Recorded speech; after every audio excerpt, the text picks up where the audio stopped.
El estudio de la MLB Network vibró con una descarga eléctrica invisible en el preciso instante en que el presentador, con voz solemne, leyó las cifras. Shohei Ohtani, 420 puntos, ganador unánime del MVP de la Liga Americana. La celebración esperada, el estallido de júbilo y reconocimiento por el logro histórico, duró apenas un microsegundo antes de que la mirada colectiva se desviara hacia el resto de la clasificación, donde residía la verdadera y brutal conmoción. En la esquina inferior derecha de la pantalla, la lista continuaba. Segundo lugar, Kyle Schwarber de los Phillies, y en un distante tercer lugar, Juan Soto de los Mets. Ohtani, 420, Schwarber, 260, Soto, 231.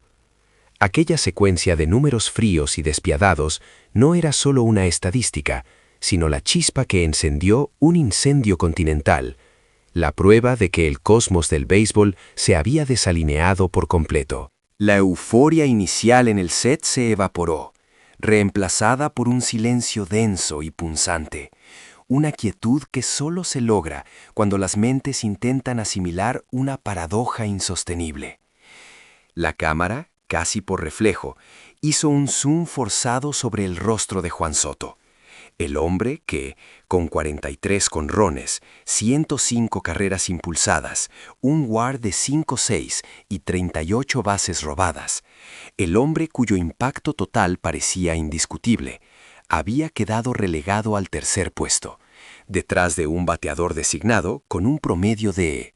Mi propia vista quedó clavada en él, buscando un rastro de ira, frustración o incluso la simple decepción de la derrota. Pero no había nada de eso. Soto estaba sonriendo. No era una sonrisa de alegría, ni de burla, ni siquiera el gesto forzado de un buen perdedor. Era algo más inquietante, algo que le congelaba la sangre a cualquiera que lo observara.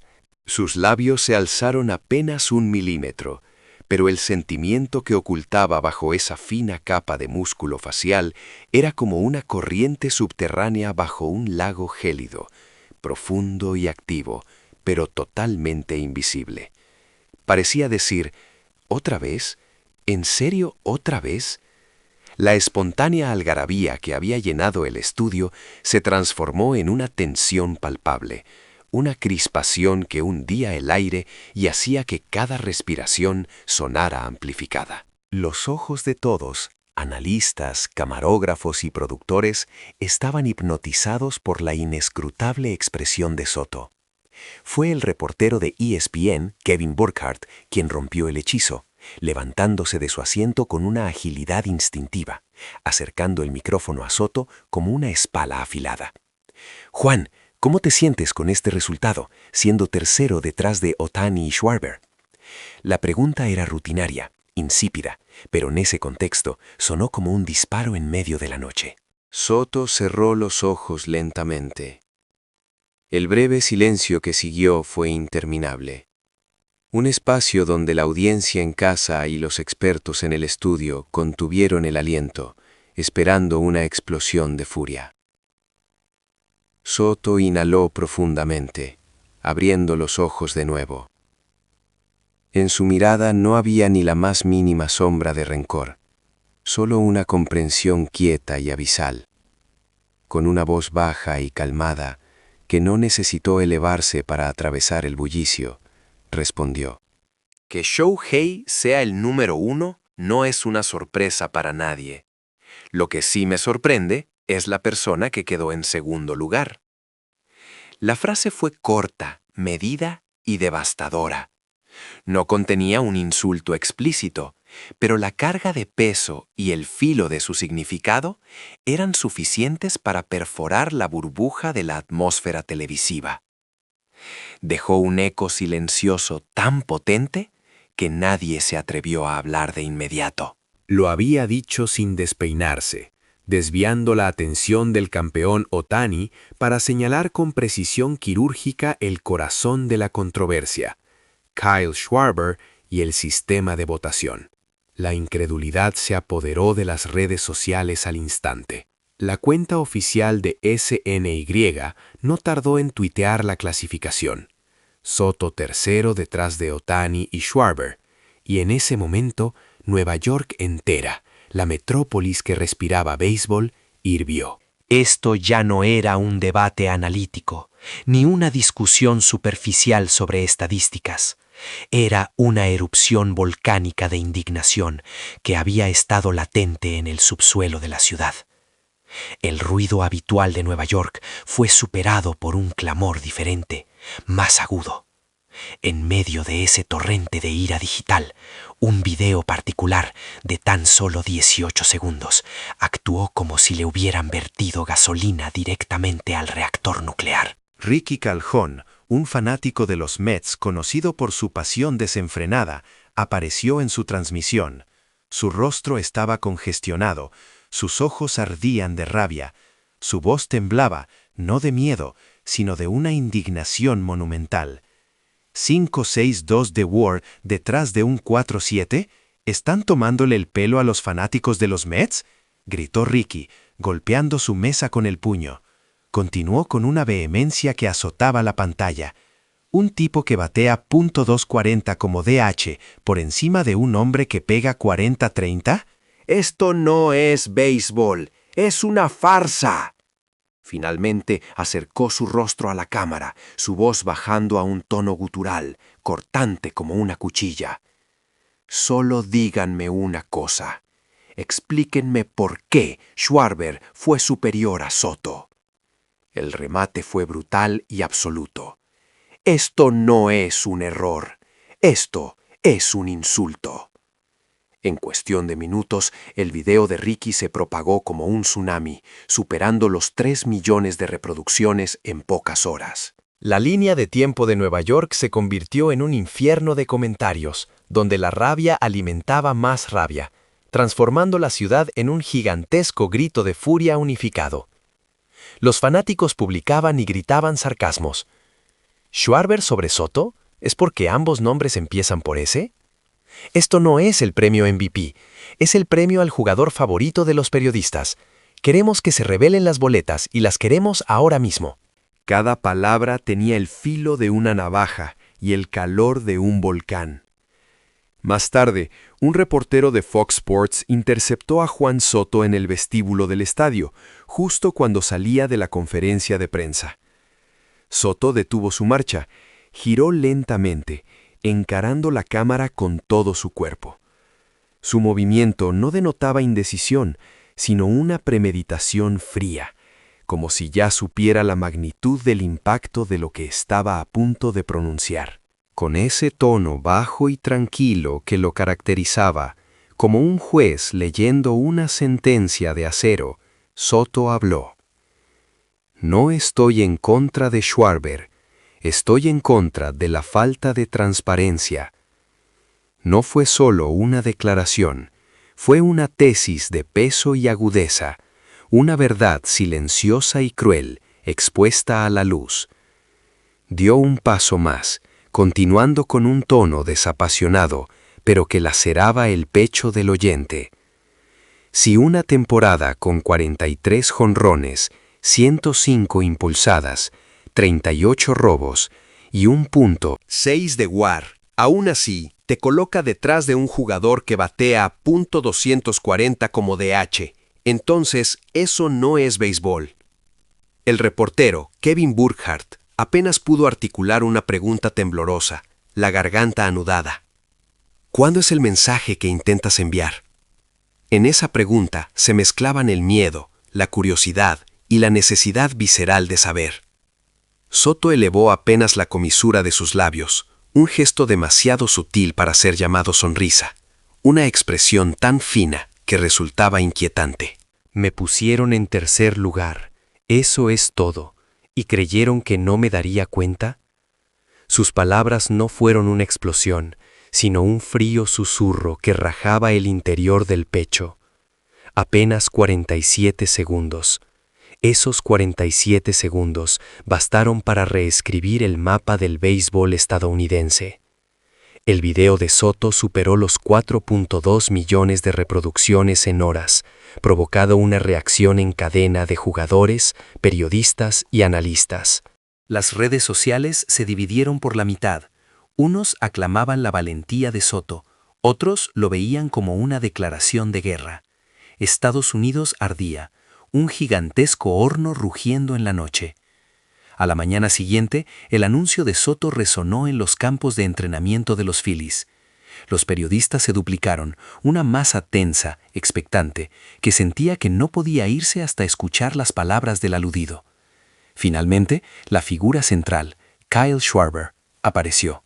Bajo las gafas de sol, su expresión era indescifrable, pero su caminar destilaba una resolución absoluta. Antes de que pudiera volar la primera pregunta, Schwarber se detuvo, quitándose lentamente las gafas. En sus ojos no había ni rabia ni temor, sino una luz fría, una comprensión más allá del debate, una contraofensiva silenciosa. Miró directamente a la lente de la cámara y sin dudar, sin elegir las palabras con cautela, empezó a hablar con calma. Si alguien encuentra que la luz de otra persona es demasiado brillante, el problema no es la luz. Hizo una pausa calculada. El sonido de alguien tomando una bocanada de aire se escuchó en la tribuna de prensa. El problema está en sus propios ojos. El aforismo era elegante, pero su punta era afiladísima. No era una refutación a Soto. Era una proclamación al mundo. Schwarber no retrocedió ni un ápice. Profundizó aún más, soltando sus palabras como anclas pesadas. Yo no elegí mi lugar. El marcador fue el que decidió dónde me colocaban. Elevó su comisura de manera imperceptible, aunque sin la dulzura de una sonrisa, concluyendo: si eso molesta a alguien, el béisbol no existe para consolar los sentimientos de nadie. Era una verdad universal presentada con una tranquilidad abrumadora y una fuerza inmensa. Los fans de los Phillies respondieron de inmediato, inundando las redes con mensajes. «El mejor jonrón de la temporada», gritaban, mientras los medios locales repetían sus palabras sin cesar. Pero ese fervor chocó de frente con la furia del otro lado. Los fans de los Mets se radicalizaron. ¿El marcador lo decidió? Mentira. Estás perdiendo en los números. ¿Por qué actúas como un filósofo? Los comentarios se convirtieron en un campo de batalla total, con ambas bases de fans intercambiando golpes verbales como si fuera la 11ª entrada de la Serie Mundial. Mientras las noticias sobre Soto y Schwarber devoraban los titulares de las redes, una bomba inesperada cayó en el estudio de MLB Night esa noche. Apenas comenzó el programa, la expresión de las leyendas cambió. Una palpable exasperación se filtró a través de la pantalla. Pedro Martínez repentinamente se levantó e inclinó sobre el micrófono, declarando en una voz profunda y contenida que hizo temblar el estudio: me gusta Schwarber, pero si un jugador con un WAR 1.5 puntos inferior al de Soto queda a su mismo nivel, el problema está en el sistema de votación, no en el jugador. No gritó, no vociferó. Su quietud era lo más aterrador. El peso de su autoridad era abrumador. Como si el enfado contenido se encendiera de golpe, golpeó la mesa, soltando palabras punzantes. Si este es el MVP, respeten los números. Si es un concurso de popularidad, díganlo. No nos insulten, ni a nosotros, ni a los jugadores, ni a los aficionados. El silencio que se instaló no fue solo una pausa, fue la calma que precede a la tormenta, la tensión justo antes de que se rompa un dique. Pocos segundos después, Alex Rodríguez se deslizó en su silla y respondió con una voz afilada que chocó de frente con la furia de Pedro. El problema no es el sistema, el problema es la gente. El aire pareció explotar de nuevo. A-Rod abrió sus palmas, golpeando ligeramente la mesa, y continuó. Hay votantes que nunca vieron un juego de los Mets, no entienden los números, no están cumpliendo con su responsabilidad. Se podía sentir cómo la temperatura del estudio subía a través de la pantalla. Pedro entrecerró los ojos, mirando fijamente a A-Rod con la intensidad de un lanzador veterano encarando a un bateador en la caja. Una mirada que parecía preguntar, ¿de verdad entiendes lo que estás diciendo? A-Rod no cedió un centímetro, acercando aún más su silla, moviéndose como un boxeador entrando al centro del ring. Por un instante, parecía que no estábamos viendo un programa de béisbol, sino un combate de artes marciales. Los productores hacían señales frenéticas para que se detuvieran, pero nadie podía detener esa colisión de lógica y orgullo. El programa se fue a un corte comercial minutos antes de lo previsto, interrumpiendo abruptamente la tormenta en el estudio. La mañana en Los Ángeles amaneció brillante, pero al llegar a la casa club de los Dodgers, la controversia entre Soto y Schwarber había oscurecido el ambiente, llegando incluso a los campamentos de los jugadores. Los medios esperaban con una mezcla de anticipación y nerviosismo, coordinando su respiración a la espera de una sola persona. Y entonces, silenciosamente, apareció Shohei Ohtani. La primera pregunta se disparó. ¿Cuál es su opinión sobre el debate de la clasificación entre Soto y Schwarber? Ohtani bajó la mirada por un instante, ladeó ligeramente la cabeza y se ajustó el borde de su guante. El gesto era de una cautela extrema, como si estuviera limpiando el polvo de su alma antes de hablar. Cuando levantó el rostro, sus ojos reflejaban la profundidad de un lago en calma y la fortaleza del acero. No estoy en posición de evaluar a nadie, respondió con voz serena, una calma que penetró más que cualquier micrófono. Sin embargo, continuó, un jugador que tuvo una temporada como la de Soto tiene derecho a una explicación, por respeto. Otro periodista, con voz titubeante, insistió, ¿cree que Schwarber merecía el segundo lugar? La pregunta era afilada, y muchos jugadores la habrían evitado, pero Ohtani no huyó. Levantó un poco la barbilla y respondió con aplomo. Schwarber también tuvo un año excelente, una temporada fuerte. Esa única frase demostraba su naturaleza de no menospreciar a nadie. Pero al instante siguiente, sacó el filo de sus palabras con una quietud escalofriante. Pero no somos nosotros quienes decidimos la clasificación. Son las personas que sostienen la pluma. No había ira ni provocación, pero Ohtani prosiguió. No quiero que el béisbol se convierta en un lugar que divida a la gente. Y como si extrajera la verdad más profunda de su corazón, terminó. Respetar el juego no es solo batear o lanzar. Es cómo vemos y valoramos el esfuerzo de otros jugadores. Eso también es parte del béisbol. Esa mañana, el New York Post clavó en sus páginas la editorial más fría y demoledora. Si ignoras 38 bases robadas, ignoras el WAR más alto entre los 3 primeros, e ignoras incluso el valor defensivo, entonces ese premio no merece llamarse MVP. Debería llamarse MFP, Most Familiar Player. Esto no era una crítica, era una declaración de guerra. La quietud del texto era siniestra, como el ojo de un huracán que, una vez que se propague, arrastrará la indignación de millones. La última frase de la columna trascendió la escritura, convirtiéndose en una sentencia. El valor no es el aplauso, el valor es la verdad. Y ahora mismo, esa verdad está desangrándose. El peso de esas palabras era asfixiante, el reflejo de una profunda fisura en la cultura del béisbol estadounidense.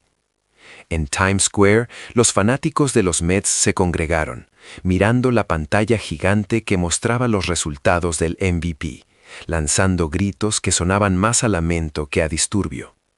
Los hashtags #Explain260 y #JusticeForSoto se propagaron como fuego digital, tiñendo el cielo nocturno de Nueva York de rojo. Los fanáticos no estaban solo enojados, exigían una explicación, una razón y honestidad. Al finalizar el día, ESPN resumió la situación con una sola frase: el MVP 2025 ya no es un resultado, se ha convertido en un referéndum nacional sobre la fe y la confianza en Estados Unidos. El rugido de la controversia había alcanzado un volumen ensordecedor, una caldera hirviente de argumentos de fans, analistas y leyendas. Pero el epicentro emocional de esta tormenta no se encontraba en las redes sociales ni en los estudios de televisión, sino en el rostro inmutable de Juan Soto. Mientras América debatía con furia si los 5.6 de WAR de Soto deberían haber superado el 4.7 de Schwarber, la cámara de MLB Network se enfocó en él, capturando el momento inmediatamente posterior a la lectura de los resultados finales. Lo que vieron los millones de espectadores no fue ni la ira esperada, ni la decepción pública, fue una quietud perturbadora. Soto mantenía una sonrisa apenas perceptible, congelada, un gesto vacío de toda alegría o resentimiento, como el hielo delgado sobre un río profundo de comprensión. Sus ojos reflejaban una calma absoluta, una aceptación gélida que era, de alguna manera, más impactante que cualquier grito. No era la sonrisa de un perdedor, era la máscara de alguien que acababa de confirmar una verdad brutal sobre el sistema. Su famosa declaración, esa pausa de 47 segundos que había incendiado el debate, no había sido una queja sobre su clasificación, sino una denuncia premonitoria contra la falta de transparencia. Él ya había olido la podredumbre, y el voto no era más que la confirmación de que la métrica más alta de valor en el béisbol, el WAR, y la histórica campaña de 40 jonrones y 30 bases robadas podían ser convenientemente ignoradas a favor de la familiaridad o la narrativa más sencilla. La verdad que congelaba su expresión era aterradora en su simplicidad. Los números no mienten, pero las personas que los interpretan pueden hacerlo. Mientras la polémica se intensificaba, la voz de Shohei Ohtani, rara vez alzada en la refriega, resonó con una calma inquebrantable desde el campamento de los Dodgers. Si ignoramos el esfuerzo, había dicho Ohtani, ajustándose el guante con meticulosa precisión. Si ignoramos las bases robadas y la defensa, si ignoramos los números más altos de la liga en el top 3, entonces, ¿qué estamos votando realmente? La grieta que Soto había señalado se ensanchó aún más con esa pregunta, revelada en toda su magnitud por la mordaz editorial del New York Post que se publicaría a la mañana siguiente. El artículo, en una prosa cortante y despiadada, concluía que el premio de este año no merecía llamarse MVP, Most Valuable Player, sino MFP, Most Familiar Player. Argumentaba que si el panel de votantes estaba dispuesto a pasar por alto la defensa, las 38 bases robadas y el WAR más alto de los 3 principales contendientes a favor de un bateador designado con un promedio significativamente menor, entonces ya no se trataba de una meritocracia, sino de un concurso de popularidad. Esta no era una simple crítica, era una declaración de guerra intelectual. La furia de Nueva York, el silencio gélido de Soto y la calma medida de Ohtani convergieron en un único punto ineludible, una lección que trascendía el diamante. El valor no se mide con aplausos, sino con hechos. El referéndum nacional sobre la fe y la confianza se había saldado. El jurado no solo había emitido un voto, sino que había herido la integridad de un juego que prometía igualdad y justicia estadística. Las llamas digitales de la controversia arderían por semanas, pero la verdad revelada era clara. Lo que Juan Soto había percibido en esos 47 segundos de silencio, un sistema defectuoso que premia la popularidad sobre la excelencia cuantificable, ahora era visible para toda América. Y en esa revelación, el mapa moral del béisbol había sido reescrito, no por un jonrón decisivo, sino por una sonrisa enigmática y la dolorosa certeza de que, a veces, La verdad es un premio que sangra.